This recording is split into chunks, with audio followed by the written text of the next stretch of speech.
ചരിത്രപരമായ ഒരു തീരുമാനത്തിലേക്കാണ് കലാമണ്ഡലം കടക്കുന്നത്. ഒരു ആൺ പെൺ വ്യത്യാസമില്ലാതെ എല്ലാ കോഴ്സുകളിലേക്കും എല്ലാവർക്കും അഡ്മിഷൻ നൽകുക എന്ന ഒരു തീരുമാനത്തിലേക്ക്. എന്നോടൊപ്പം ഇപ്പോൾ ഉള്ളത് കലാമണ്ഡലം ക്ഷേമാവതി ടീച്ചറും എന്നോടൊപ്പം തന്നെ നർത്തകി നീന പ്രസാദുമാണ്. ടീച്ചറെ, എങ്ങനെയാണ് ഈ ഒരു തീരുമാനത്തെ, നിങ്ങളെല്ലാവരും ചേർന്നെടുത്തൊരു തീരുമാനം, അപ്പോൾ അത് എങ്ങനെയായിരിക്കും ഇനിയുള്ളൊരു നമ്മുടെ കലാമണ്ഡലത്തിനെ മുന്നോട്ട് കൊണ്ടുപോകുമ്പോൾ?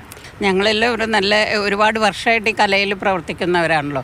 നമുക്ക് അങ്ങനെ ഒരു കലാകാരനോട് അല്ലെങ്കിൽ ആ കലയ്ക്ക് വേണ്ടിയിട്ടോ എന്തെങ്കിലും നല്ലത് ചെയ്യാനും പ്രവർത്തിക്കാനും സാധിച്ചിട്ടുണ്ടെങ്കിൽ അത് ജീവിതത്തിലെ ഏറ്റവും വലിയ ഒരു സന്തോഷം നിറഞ്ഞ നിമിഷമാണ് എന്ന് വേണമെങ്കിൽ പറയാം.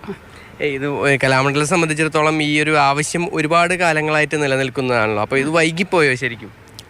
ആക്ച്വലി വൈകിപ്പോയി എന്ന് നമുക്ക് പറയാം. കാരണം എനിക്ക് തോന്നുന്നു മോഹിനിയാട്ടത്തിലേക്ക് ഒരുപാട് ആൺകുട്ടികൾ പ്രൊഫഷണൽ ലെവലിലേക്ക് വന്നിട്ട് കണ്ടിട്ടില്ല. രാമകൃഷ്ണനും നന്നായിട്ട് പെർഫോം ചെയ്യുന്ന ഒരു വ്യക്തിയാണ്. അധികം പേര് ആൺകുട്ടികളിൽ നമ്മൾ ഉദ്ദേശിക്കുന്ന നോട്ട് കോമ്പറ്റീഷൻ പെർഫോമൻസായിട്ട് വരുന്ന വ്യക്തികൾ വളരെ കുറവായിരുന്നു. നമുക്ക് ഇതിലിപ്പോൾ ഈ ഒരു തീരുമാനം വരുമ്പോൾ അതിൽ എങ്ങനെയാണ് മാറ്റങ്ങളൊക്കെ വരുത്തുക? അത് മാറ്റം വരുന്നത് ഒരു വലിയ മാറ്റമാണ്. എന്തെന്ന് വെച്ചാൽ എപ്പോഴും ഒരു കലാരൂപം വളരുന്നത് അതിനകത്ത് പ്രതിഭാശാലികൾ വരുമ്പോഴാണ്. അപ്പോൾ ഒരു ജെൻഡറിനെ മാത്രം ബേസ് ചെയ്തിട്ട് നമുക്കൊരു കലയെ അത്ര കണ്ട് വളർത്തിക്കൊണ്ടുവരാൻ പറ്റില്ല.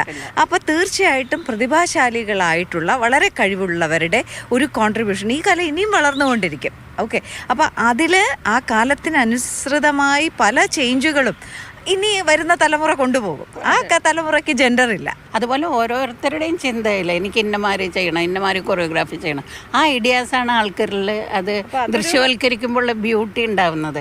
അങ്ങനെയാണ് ഒരു കലാകാരൻ ചരിത്ര നിമിഷമാണ്. അതിൽ ഞങ്ങൾക്ക് വളരെ സന്തോഷം. സുജി പട്ടാമിക്കൊപ്പം MS ലിഷോയ്, മാതൃഭൂമി ന്യൂസ്, തൃശ്ശൂർ.